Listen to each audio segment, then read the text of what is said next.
గారు ఈ మధ్య తెలంగాణ రాష్ట్రంలో ఆమె కార్యక్రమాలన్నీ కూడా చాలా డిఫరెంట్గా కనపడతా ఉన్నాయి.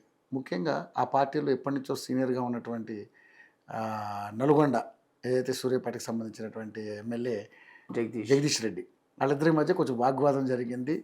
ఆవిడ ఈయన్ని పట్టుకుని లిల్లి పుట్టు అని అనడం, రకరకాల ఈయన కూడా ఏం తగ్గకుండా మా బాస్ కూతురని కూడా చూడకుండా ఈయన కూడా గట్టిగానే కౌంటర్లు ఇవ్వడం. సో ఏంటి సార్ ఇవన్నీ దేనికి సంకేతాలు? ఇంకో మాట కూడా ఉంది, ఈయన వెనక ఎవరుండి నడిపిస్తున్నాడో కూడా నాకు తెలుసు అన్న మాట కూడా ఉంది. అంటే అక్కడ అర్థం అయిపోయింది క్లియర్గా, కేటీఆర్ తప్పితే ఎవరు ఉండరు అన్నది అక్కడ ఆమె క్లియర్గా చెప్పగానే చెప్పింది.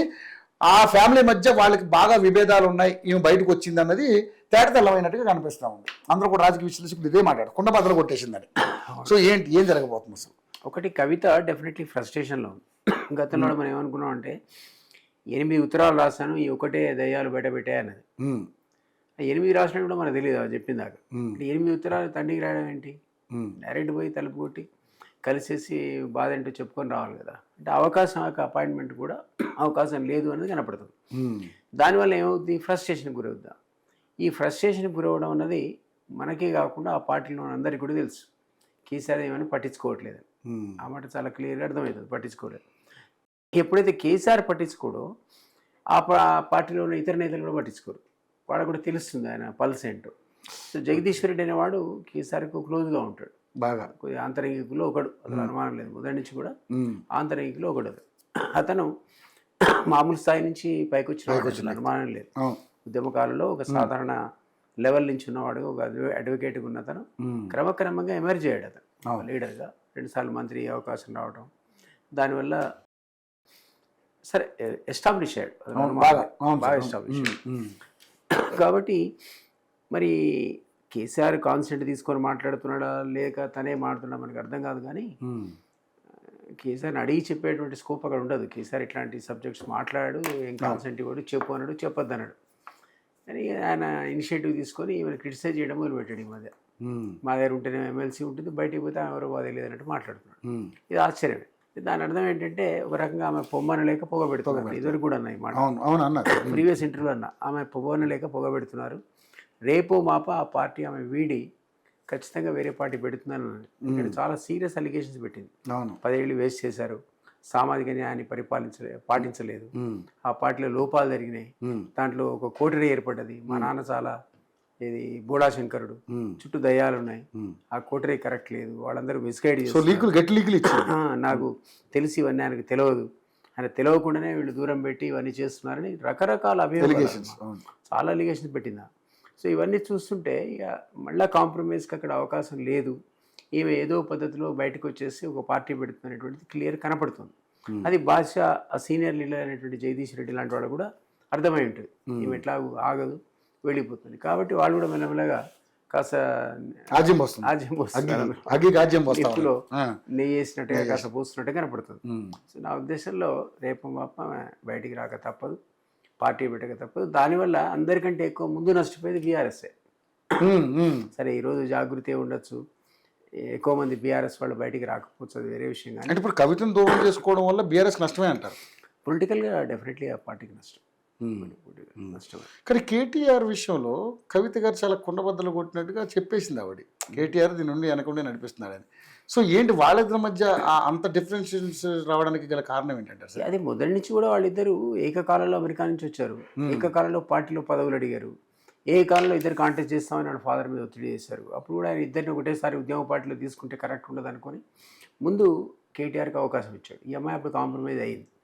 తర్వాత నెక్స్ట్ టైం వచ్చేవరకల్లా నిజామాబాద్ సిచ్యువేషన్ కల్లా జాగృతి పెట్టి ఆ సంస్థ ద్వారా బతుకమ్మలని, ఇదని, జాబ్ మేళాలని ఒక సంస్థాగత నిర్మాణం చాలా పటిష్టంగా చేసింది. ఏ పద్ధతిలో చేసిందంటే సార్ ఇదేంటి జాగృతి టీఆర్ఎస్ ప్యారల్గా ఉన్నాయనేటువంటి స్టేజ్ తీసుకుపోయింది. అది చూసి కేసీఆర్ ఈ అమ్మాయికి ఉన్నటువంటి దాని ఏమంటారు శక్తి గుర్తించాడు. గుర్తించి ఆయన పక్క పెట్టడం కంటే పార్టీలో పెట్టుకుంటే బెటర్ అనే ఉద్దేశంతో నిజామాబాద్ సీట్ ఇచ్చాడు, గెలిచిన తర్వాత ఆమె కొంచెం నెగ్లెక్ట్ చేసింది ఈ రెండింటిని, జాగృతి కానీ బతుకమ్మలు కానీ.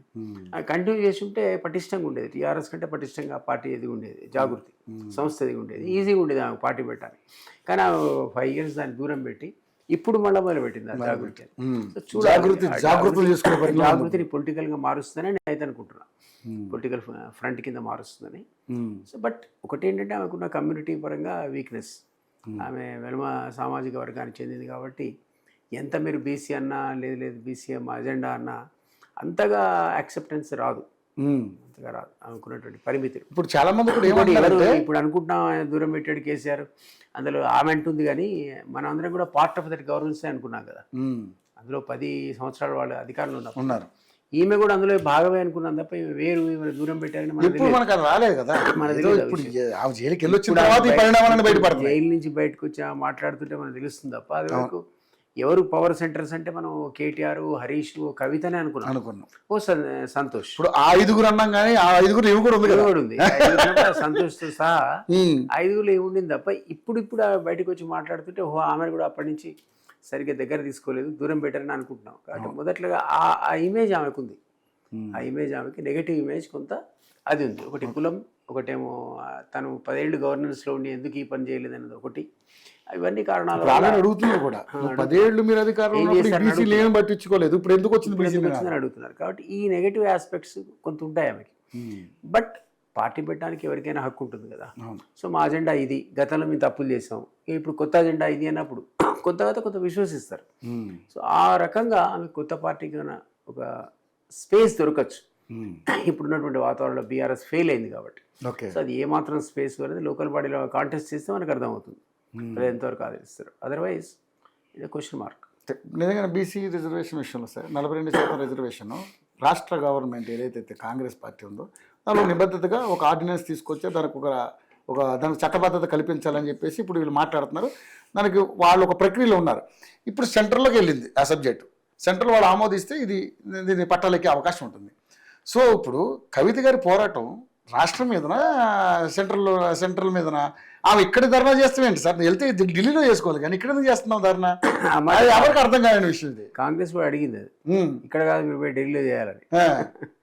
ఎందుకంటే మీరు అన్నట్టు 42% కాంగ్రెస్ ప్రకటించింది. ఓకే, ఆర్డినెన్స్ తీసుకోవడానికి ప్రయత్నం చేసి గవర్నర్ దగ్గర బిల్ పెండింగ్. దీనికి సంబంధించిన బిల్లు 2 ఆల్రెడీ ప్రెసిడెంట్ పరిశీలనలో ఉన్నాయి. కాబట్టి నిర్ణయం తీసుకోవాల్సింది బీజేపీనే. రామచంద్రరావు చాలా క్లియర్గా చెప్పాడు, మీరు ముస్లింల 10% దీన్ని ఇంక్లూడ్ చేశారు కాబట్టి ఇది మేము 80%లో ఒప్పుకోము. తర్వాత 9th షెడ్యూల్ అమెండ్మెంట్ కోసం మీరు ప్రపోజ్ చేస్తే అప్పుడు పరిశీలించవచ్చు, కానీ అది లేకుండా క్యాప్ మీరు ఎత్తేస్తే మేము యాక్సెప్ట్ చేయమని చాలా క్లియర్గా చెప్పాడు.